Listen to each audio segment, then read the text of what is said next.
जय भीम दोस्तों। आज 4 जुलाई है।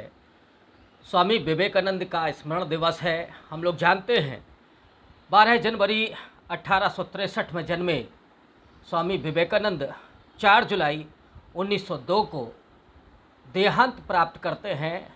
यानी 39 साल की एक छोटी सी अवस्था उनको मिली थी। लेकिन स्वामी विवेकानंद ने अपने आखिरी 10 वर्षों में पूरे देश का भ्रमण करते हुए और दुनिया के तमाम देशों में जाकर के हिंदू धर्म का प्रचार प्रसार करते हुए भारतीयता की जो विशेषताएं हैं उनको रेखांकित करते हुए भारत के इतिहास में और ख़ास करके आध्यात्मिक इतिहास में उन्होंने अपना नाम स्वर्ण अक्षरों में अंकित करवा लिया है। स्वामी विवेकानंद का आज की तारीख में जिस तरह से भगवाकरण हुआ है उस पर भी बात करना बहुत ज़रूरी है और पिछले दिनों लगातार उन पर चर्चा होती रही है। उन पर चर्चा उस समय भी हुई जब इस देश में सीएए एनआरसी का कानून बना और उसके बाद जो प्रोटेस्ट हुए उसमें स्वामी विवेकानंद के उन अल्फाजों को उद्धृत किया गया जो उन्होंने शिकागो भाषण में दिए थे।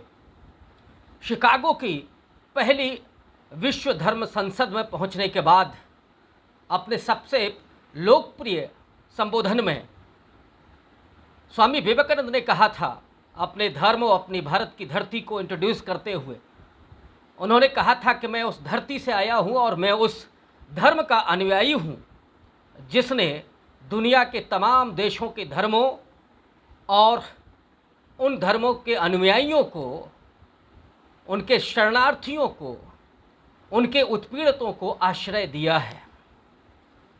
और हम लोग जानते हैं जो भारतीय जनता पार्टी की सरकार है, ख़ास करके नरेंद्र मोदी जी, वो विवेकानंद को गाहे बगाहे याद करते हैं। दोस्तों, मैं यहाँ पर स्वामी विवेकानंद के बारे में बहुत ज़्यादा तो नहीं बात करूँगा, लेकिन संक्षेप में उनके खास करके सामाजिक जो मुद्दे हैं, जो सामाजिक चिंताएं उनकी थी, मैं उन पर बहुत संक्षेप में बात करूँगा। स्वामी विवेकानंद निश्चित रूप से उस पुनर्जागरण का हिस्सा हैं जब 20वीं शताब्दी के अंतिम समय में औपनिवेशिक भारत में न सिर्फ हिंदू धर्म का पुनर्जागरण हो रहा था, बल्कि उस समय सर सैयद अहमद खां जैसे जो इस्लाम के अनुयायी थे वो इस्लामी पुनर्जागरण की बात कर रहे थे। और ये पुनर्जागरण बंगाल में एक अलग तरह से आता है, महाराष्ट्र में अलग तरह से आता है, उसकी चर्चा कभी।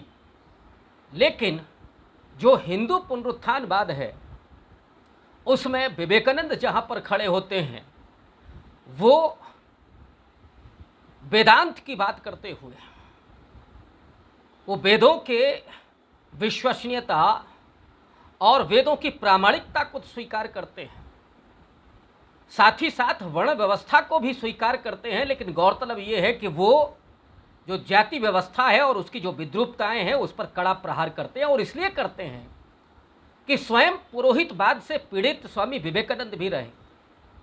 विवेकानंद ब्राह्मण नहीं थे, वो कायस्थ परिवार में जन्मे थे और इस वजह से उनको पुरोहितों से भेदभाव का सामना करना पड़ा।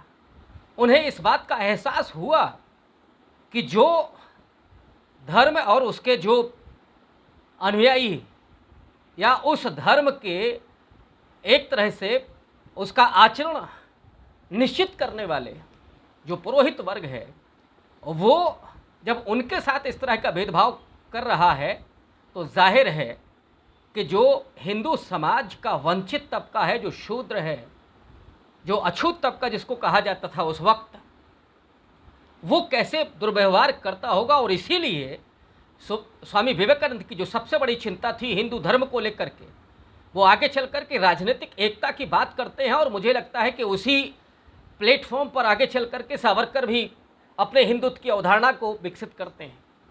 लेकिन उसी प्लेटफॉर्म पर गांधी भी अपने रामराज्य के कॉन्सेप्ट को आगे बढ़ाते हैं। ये एक पेचीदा मसला है, उस पर बात फिर कभी हो सकती है। लेकिन स्वामी विवेकानंद इस बात को तो जानते ही हैं, इस बात को समझ जाते हैं अपने तमाम अनुभवों से कि ये जो हिंदू धर्म की विसंगतियां हैं उन विसंगतियों ने इसको कितना नुकसान पहुंचाया है। जाहिर तौर पर वो मुस्लिम काल को और ब्रिटिश काल को हिंदुओं की गुलामी के तौर पर रेखांकित करते हैं और वो इस बात को कहते हैं कि इस गुलामी का कारण है कि हिंदू धर्म की जो सामाजिक व्यवस्था है उसमें जो भेदभाव है और उसमें जो छुआछूत है उसके कारण हिंदुओं में एकता नहीं हुई और इसीलिए सबसे ज़्यादा वो छुआछूत पर प्रहार करते हैं। हालांकि वर्ण व्यवस्था को स्वीकार करते हैं और मुझे लगता है कि ये उनकी सीमा है और इसको रेखांकित किया जाना चाहिए। तो विवेकानंद जिस तरह से जो पुरोहितवाद है और जो पाखंडवाद है उस पर सवाल खड़े करते हैं खुद अपने गुरु से, मैं एक उदाहरण आपके सामने रख रहा हूँ। स्वामी विवेकानंद का परिवार जिस समय भूख से पीड़ित है, अन्न उसके पास नहीं है, तो रामकृष्ण परमहंस के पास जाते हैं वो तर्कवादी नरेंद्र और कहते हैं कि गुरुदेव काली जी से निवेदन कर दीजिए कि हमारे माँ बहन भाई को खाने को अन्न मिलने लगे। ये जो सवाल है, इस सवाल का वो जवाब नहीं ढूंढ पा रहे थे। आगे चल कर के भी इस तरह की तमाम परिस्थितियां आती हैं जिसमें वो ईश्वर पर जो सवाल खड़े करते हैं और मुझे लगता है कि विवेकानंद अगर और जीवित रहते तो शायद नास्तिकता की तरफ बढ़ रहे थे और हो सकता है कि वो भगत सिंह के विचार थे जिसमें वो मैं नास्तिक क्यों हूँ, वहाँ तक वो पहुँचते हैं। स्वामी विवेकानंद अपने उस जो खास करके पाखंडवाद है धर्म का, उसके चलते वो जो ईश्वरवाद है उसके कॉन्सेप्ट पर किस तरह से सवाल खड़े करते। वो एक जगह कहते हैं, ये नवंबर 1894 में कि एक चिट्ठी है न्यूयॉर्क से जो अलासिंगा पेरुमल को उन्होंने लिखी थी, उसमें जो उनके शब्द हैं कि मुझे इस बात का विश्वास नहीं है कि वह भगवान जो मुझे यहाँ अन्न नहीं दे सकता वह स्वर्ग में मुझे अनंत सुख देगा।